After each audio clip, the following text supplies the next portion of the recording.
Sur un autre chantier, on vous a vu porter la voix d'une dénonciation assez forte dans le secteur minier à travers des exportations qui n'ont pas toujours été déclarées.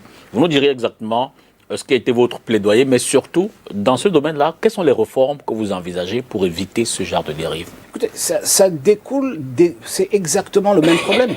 C'est-à-dire que vous avez des fonctionnaires qui ont pris le secteur en otage et qui contrôlent le secteur d'un bout à l'autre. Et donc, ce sont des fonctionnaires qui donnent au Parlement les chiffres des exportations des minerais.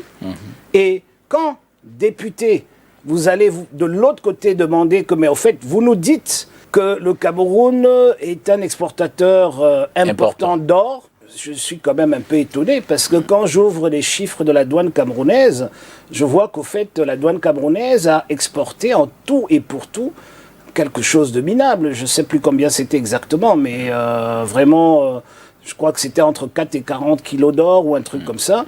Et de l'autre côté, vous avez 11 tonnes d'or importées. C'était avec les Émirats arabes unis.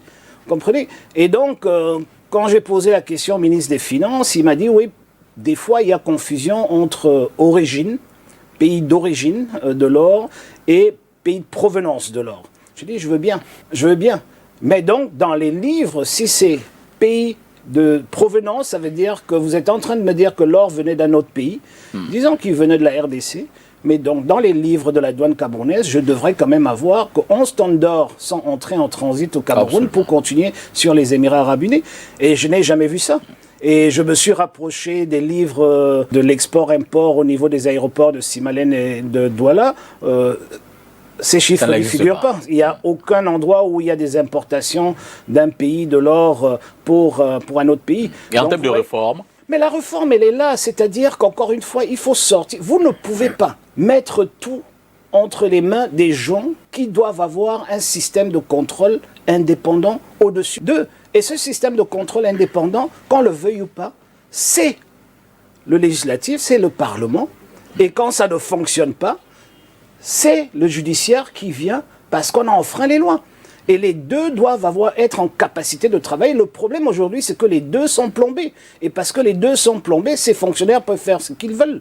Et il suffit que quelqu'un aille fouiller un peu pour découvrir qu'au fait, ils sont en train de faire ce qu'ils veulent. Voilà, qu'il y a une grosse mafia là-dedans. Et donc, il faut arrêter ça. Vous savez, ce n'est pas la gendarmerie ou la police qui va arrêter ça.